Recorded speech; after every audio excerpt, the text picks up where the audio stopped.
بسم اللہ الرحمن الرحیم۔ السلام علیکم ورحمۃ اللہ وبرکاتہ۔ معزز طلباء کرام، آپ سب کیسے ہیں؟ آج ہم کتاب ہدایہ جلد رابع میں کتاب الشفا کے سبق نمبر 48 کو پڑھیں گے۔ ہمارے سبق کی ابتدا قال وَإِذَا تَرَكَ الشَّفِيعُ کی عبارت سے ہوگی اور ہمارا سبق عن ملک المحلی کی عبارت پہ مکمل ہوگا۔ آئیے پہلے اپنے آج کے سبق کی عبارت کو پڑھتے ہیں۔ بسم اللہ الرحمن الرحیم۔ باب ما تبطل به الشفعة قال وإذا ترك الشفيع الإشهاد حين علم بالبيع وهو يقدر على ذلك بطلت شفعته لإعراضه عن الطلب، وهذا لأن الإعراض إنما يتحقق حالة الاختيار وهي عند القدرة، وكذلك إن أشهد في المجلس ولم يشهد على أحد المتبايعين ولا عند العقار، وقد أوضحناه فيما تقدم۔ قال وإن صالح من شفعته على عوض بطلت شفعته،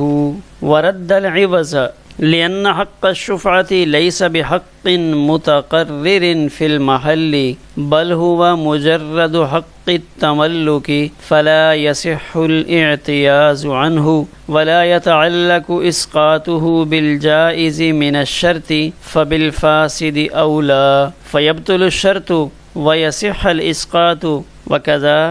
لو باع شفعته بمال لما بينا، بخلاف القصاص لأنه حق متقرر، وبخلاف الطلاق والعتاق لأنه اعتياز عن ملك في المحل۔ آئیے اب اپنے سبق کی عبارت کا ترجمہ کرتے ہیں۔ بابن، یہ باب ان چیزوں کے بیان میں ہے جن سے شفا باطل ہوتا ہے۔ قال، امام قدوری رحمہ اللہ نے فرمایا وَإِذَا تَرَكَ الشَّفِيعُ الْإِشْهَادَ، کہ جب علم بالبیع کے وقت شفیع نے اشہاد یعنی گواہ بنانے کو ترک کر دیا، اس حال میں کہ وہ اس پر یعنی اشہاد پر قادر تھا، تو بطلت الشفعۃ، اس کا حق شفا باطل ہو جائے گا، لِإِعْرَاضِهِ عَنِ الطَّلَبِ، طلب سے اعراض کرنے کی بنیاد پر یا طلب سے اعراض کرنے کی وجہ سے۔ وہذا، اور یہ قدرت کا شرط ہونا اس لیے ہے کہ لأن الاعراض، کہ یہ اعراض صرف حالت اختیار میں ہی ثابت ہوتا ہے، وہی عند القدرتی، اور اختیار کی حالت قدرت کے وقت پائی جاتی ہے۔ وَكَذَلِكَ، اور اسی طرح ہوگا یعنی حق شفا باطل ہو جائے گا، ان اشہد فی المجلس، کہ اگر اس نے مجلس میں تو گواہ قائم کیے، لیکن ولم یشہد علی احد المتبايعین، لیکن عاقدین میں سے کسی ایک کے پاس، ولا عند العقار، اور نہ ہی زمین کے پاس اس نے گواہ نہیں بنائے، وقد اوضحناہ فیما تقدم، اور ہم اس کی وضاحت ما قبل میں کر چکے ہیں۔ وَإِن صَالَحَ مِن شُفْعَتِهِ عَلَى عِوْضٍ بَطَلَتْ شُفْعَتُهُ، امام قدوری فرماتے ہیں کہ اگر شفیع نے اپنے شفا کے بدلے کسی عوض پر مصالحت کر لی، کسی عوض پر صلح کر لی، تو اب بھی اس کا حق شفا باطل ہو جائے گا، اور ورد العوض، وہ اس عوض کو واپس لوٹائے گا، لأن حق الشفاعتی، اس لیے کہ حق شفا محل کے اندر ثابت شدہ حق نہیں ہے، لیس بحق متقرر فی المحل، یہ ایسا حق نہیں ہے جو محل میں ثابت شدہ ہو، بل ہوا مجرد حق التملک، بلکہ وہ تو محض مالک بننے کا ایک معنوی حق ہے، فلا یصح الاعتیاز عنہ، لہذا اس کا عوض لینا درست نہ ہوگا، ولا يتعلق اسقاطه بالجائز من الشرط، اور حق شفا کا اسقاط جائز شرط کے ساتھ متعلق نہیں ہوتا، تو فاسد کے ساتھ تو بدرجہ اولا متعلق نہیں ہوگا، فیبطل الشرط، لہذا شرط باطل ہو جائے گی، ویصح الاسقاط، اسقاط درست ہوگا، وکذا، اور اسی طرح یعنی شفا باطل ہوگا، لو باع شفعتہ، کہ اگر شفیع نے مال کے عوض اپنے شفا کے حق کو فروخت کر دیا، لما بینا، اس دلیل کی وجہ سے جو ہم بیان کر چکے، بخلاف قصاص کے، اس لیے کہ قصاص ایک ثابت شدہ حق ہے، لأنہ حق متقرر، وبخلاف الطلاق والعتاق، طلاق اور عتاق کے خلاف، اس لیے کہ یہ محل کے اندر ملکیت کا عوض لینا ہے، لأنہ اعتیاض عن ملکن، یہ عوض لینا ہے ملک کا، فی المحلی، محل کے اندر۔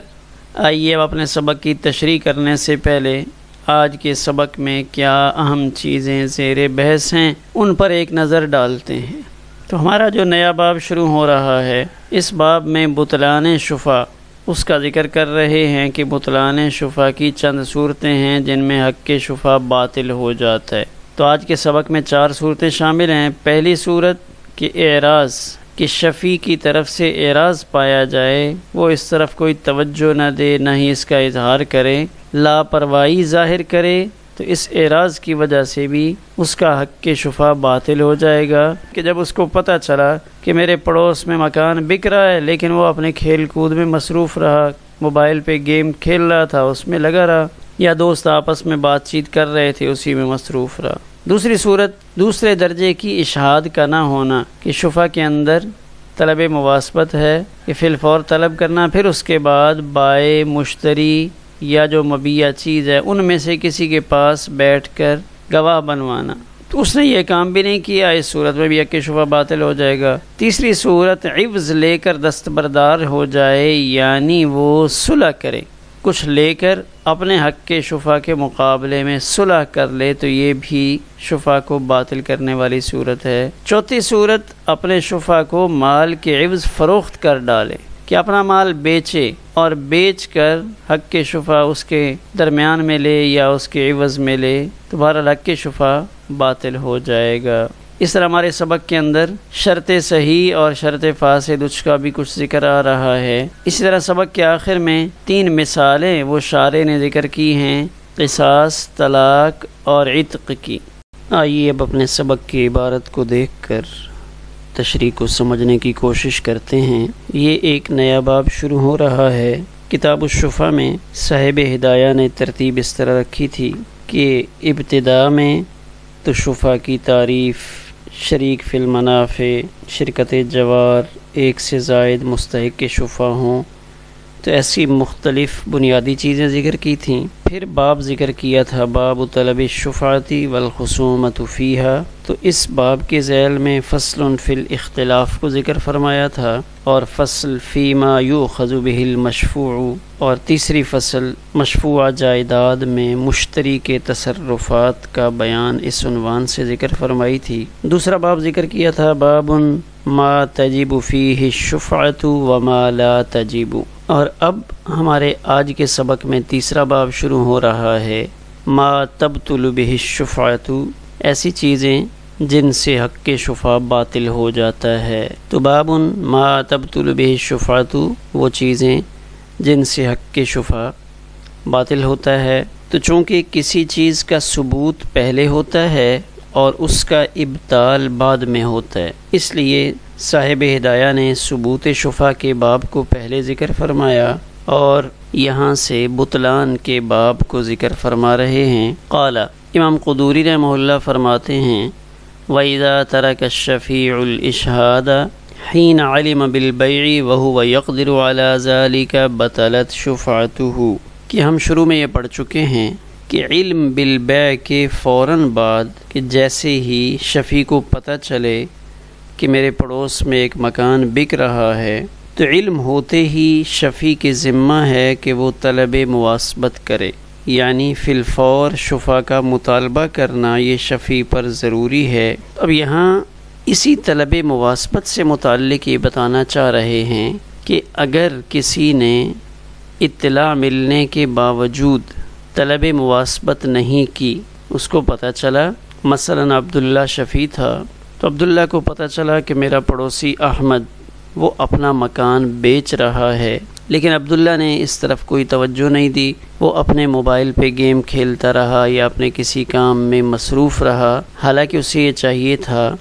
کہ جیسے ہی وہ یہ خبر سنے کہ میرا پڑوسی احمد مکان کو بیچ رہا ہے تو وہ فی الفور شفا کا دعویٰ کر دے۔ حین علم بالبیع، جب اس کو بیع کا علم ہوا تو شفیع نے اشہاد کو چھوڑ دیا۔ تو یہاں اشہاد کا لفظ آیا ہے، جبکہ مراد طلب مواسبت ہے۔ اشہاد تو دوسرے نمبر پہ ہوتا ہے، گواہ بنانے کا کام تو دوسرے درجے میں ہے۔ تو اس لفظ کی وضاحت شراح نے فرمائی، یہ ایک سوال کیا جا رہا ہے کہ یہاں ترک اشہاد کو شفع کے لیے مبطل بنایا گیا کہ یہ شفع کو باطل کرنے والی چیز ہے، جبکہ اس سے پہلے باب طلب الشفع میں یہ بات ذکر کی گئی کہ ان الاشہاد لیس بلازم، وہاں آپ یہ کہہ کے آئے ہیں کہ اشہاد لازم نہیں ہے، اور یہاں یہ کہا جا رہا ہے کہ اگر اشہاد کو چھوڑا تو شفع باطل ہو جائے گا۔ تو اسی طرح ذخیرہ میں یہ بات ذکر کی گئی ہے کہ اشہاد شرط نہیں ہے، ان الاشہاد لیس بشرط۔ تو کہتے ہیں ہمارے حضرات نے اس طلب کے وقت اشہاد کو جو کتابوں میں ذکر کیا وہ بطور احتیاط ذکر فرمایا ہے۔ کیوں؟ اس لیے کہ اگر مشتری اس طلب سے منکر ہو، مشتری عدالت میں یہ کہے احمد بائع ہے، سعید مشتری ہے، عبداللہ شفیع ہے، تو ایسا نہ ہو کہیں سعید عدالت میں یہ کہہ دے کہ قاضی صاحب شفیع نے تو طلب مواسبت کی ہی نہیں تھی۔ تو کہتے ہیں اس وقت میں اپنی اس طلب کو ثابت کرنے کے لیے اشہاد مفید ہے، یعنی شفیع وہاں پہ اپنی اس بات کو، اپنے اس دعوے کو ثابت کر دے۔ اس وجہ سے نہیں گواہ بنائے جاتے کہ یہ شرط ہے اور لازم ہے، بلکہ احتیاط کے درجے میں یہاں گواہ بنا لیے جاتے ہیں۔ پھر ایک اور سوال یہاں پہ ہوتا ہے کہ جب اشہاد شرط نہیں ہے، لازم نہیں ہے، تو پھر تو اس کا چھوڑنا شفع کے لیے مبطل نہیں ہونا چاہیے۔ تو پھر ان دونوں باتوں میں کیا موافقت ہے؟ ایک طرف کہا جا رہا ہے شرط نہیں ہے، دوسری طرف کہا جا رہا ہے کہ اگر اس کو چھوڑیں گے تو شفع باطل ہو جائے گا۔ تو ان دونوں باتوں میں موافقت کیسے قائم ہوگی؟ تو کہتے ہیں اس بات میں احتمال ہے اشہاد سے مراد طلب مواسبت ہو، لیکن چونکہ طلب مواسبت اشہاد سے جدا نہیں ہوتی فی حق علم القاضی، کہ جب قاضی کے علم میں لایا جاتا ہے تو قاضی کے علم میں دونوں باتیں پیش کی جاتی ہیں کہ قاضی صاحب میں نے اس پر طلب مواسبت کی تھی اور طلب مواسبت کے بعد میں نے اس کے اوپر اشہاد بھی قائم کیا تھا۔ تو کہتے ہیں چونکہ قاضی کا جو علم ہے اس کے حق میں اشہاد طلب مواسبت سے جدا نہیں ہو سکتی، وہاں اشہاد اور طلب مواسبت دونوں اکٹھے چلیں گے۔ تو کہتے ہیں اس وجہ سے اس طلب کو نام ہی اشہاد کا دے دیا، سمی ھذا الطلب اشہاداً، تو اس طلب کو اشہاد کہنے لگے۔ اس وجہ سے امام قدوری نے فرمایا وَإِذَا تَرَكَ الشَّفِيعُ الْإِشْهَادَ، کہ جب شفیع اشہاد کو چھوڑ دے، کب؟ حین علم بالبیع، جیسے ہی اس کو بیع کا علم ہو۔ تو کہتے ہیں یہ اشہاد کا یہ جو معنی ہے کہ یہاں اشہاد سے مراد طلب مواسبت ہے، تو کہتے ہیں یہی معنی تاج الشریعہ اور صاحب کفایہ انہوں نے ذکر فرمایا ہے۔ انہوں نے اشہاد کی تفسیر یہی والی فرمائی ہے کہ اشہاد سے مراد طلب مواسبت ہے۔ کہتے ہیں صاحب عنایہ انہوں نے بھی ایسی ہی تفسیر فرمائی ہے جیسے تاج الشریعہ اور صاحب کفایہ نے تفسیر فرمائی۔ تو کہتے ہیں یہاں یہ بات کہی حین علم بالبیع کہ جب شفیع کو بیع کا علم ہوا، اور یہاں پہ قید لگائی وَهُوَ يَقْدِرُ عَلَى ذَلِكَ، کہ وہ طلب مواسبت پر قادر تھا، کہ اس کو قدرت بھی حاصل ہو۔ ایسا نہیں ہے کہ اس کو اپنے پڑوس میں فروخت ہونے والے مکان کی اطلاع تو ملی، عبداللہ کو پتہ تو چلا کہ میرا پڑوسی احمد مکان فروخت کر رہا ہے، لیکن جس وقت اس کو اطلاع ملی وہ اس وقت ایسی صورت میں تھا کہ وہ فی الفور شفع نہیں کر سکتا۔ مثلا وہ نماز پڑھ رہا تھا، یا کسی نے اس کے منہ کو بند کر کے اوپر پٹی باندھ رکھی تھی، اس نے آواز سن تو لی لیکن ہاتھ بھی بندھے ہوئے ہیں، وہ منہ سے اشارہ بھی نہیں کر پا رہا۔ تو یہ شفیع کو اطلاع تو مل رہی ہے، لیکن یہاں قدرت کے باوجود اگر وہ اس حق سے پیچھے ہٹتا ہے تو بطلت شفعتہ، پھر اس کا حق شفع باطل ہوتا ہے۔ اگر قادر نہ ہو تو پھر اس کا حق شفع باطل نہیں ہوتا۔ کیوں؟ لِإِعْرَاضِهِ عَنِ الطَّلَب، کہ یہاں صاحب ہدایہ فرماتے ہیں کہ اعراض پایا جا رہا ہے، اور اعراض ایک اختیاری چیز ہے، اعراض غیر اختیاری چیز نہیں۔ ایک بندہ جان بوجھ کے اپنا منہ دوسری طرف کرتا ہے، جان بوجھ کے توجہ نہیں دیتا، تو یہ اس کا اعراض اختیاری ہے۔ تو کہتے ہیں اعراض جب اختیاری ہے تو یہ اسی وقت ہی ثابت ہوگا جب اس کو قدرت حاصل ہوگی،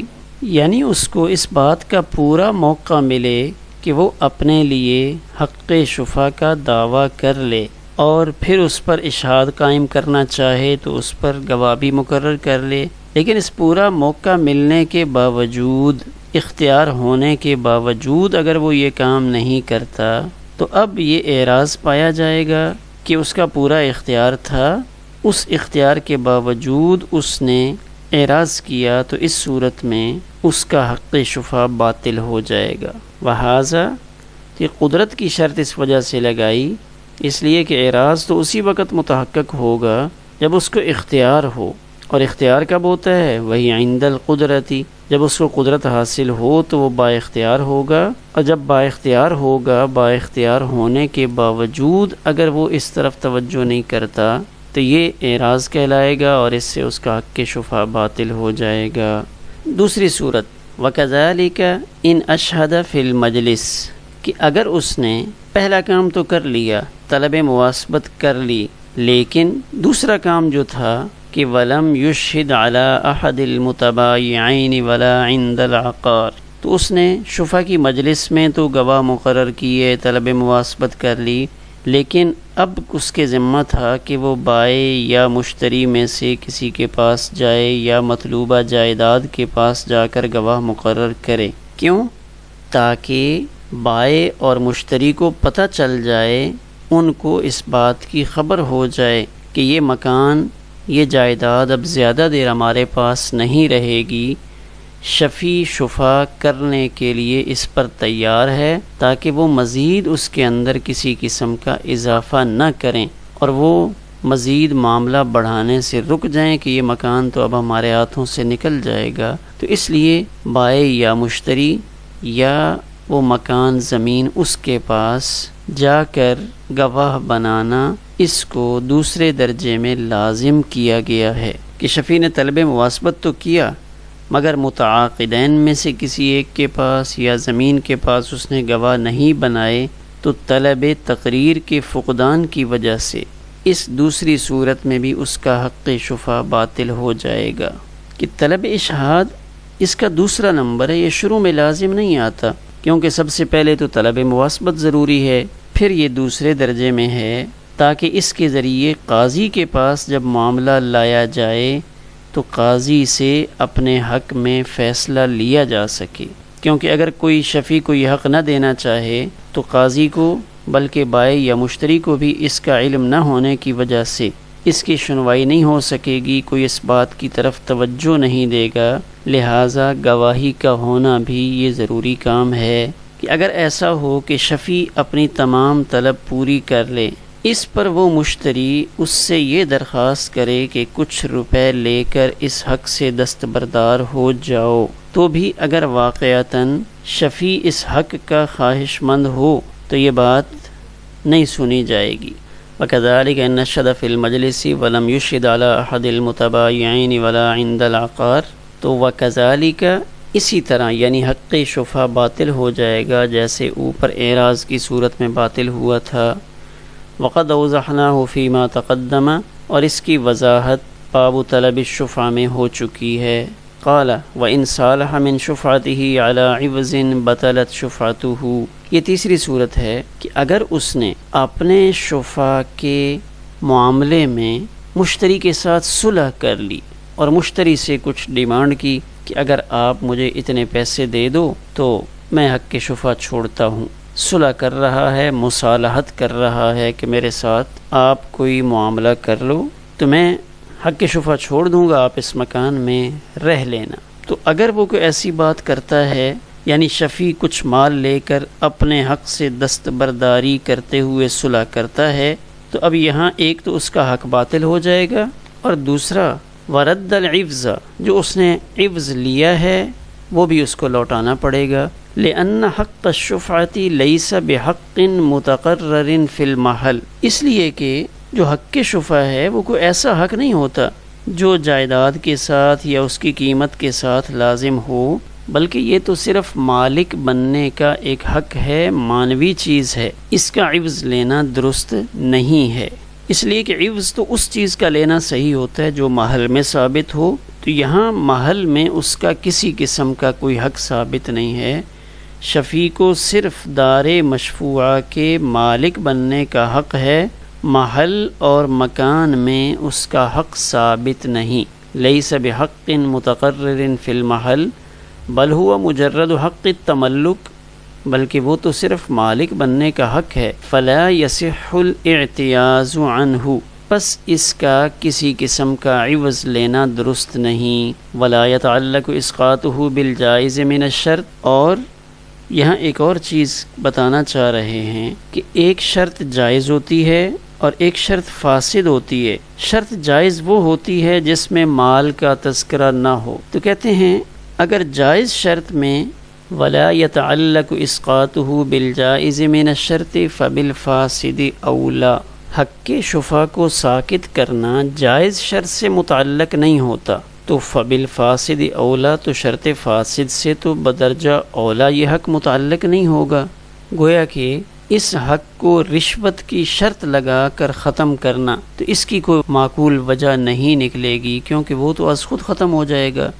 جب کوئی جائز شرط لگائے تو اس سے جب اس کا حق شفع ساکت ہوتا ہے تو شرط فاسد سے تو بدرجہ اولا ساکت ہو جائے گا۔ جائز شرط مثلاً کیا کہے، مثلاً شفیع یوں کہتا ہے کہ میں اس شرط پہ اپنا حق شفع ساکت کرتا ہوں کہ مشتری مجھ سے سمن نہ لے، یا یہ کہے کہ میں اس شرط پہ اپنا حق ساکت کرتا ہوں کہ مشتری مجھے 5000 روپے دے دے، تو ان دونوں صورتوں میں اس کی شرط باطل ہو جائے گی اور اس کا اپنا حق ساقط کرنا یہ ثابت ہو جائے گا، یعنی اس کا حق شفع ختم ہو جائے گا، شرط خود بخود باطل ہو جائے گی۔ اس لیے کہ جب جائز شرط اس کے اسقاط حق کو نہیں روک رہی تو شرط فاسد بدرجہ اولا نہیں روکے گی۔ فیبطل الشرط، پس شرط باطل ہو جائے گی، ویصح الاسقاط، اور اسقاط درست ہوگا۔ ہمارا سبق نمبر 48 اسی پر مکمل ہوا۔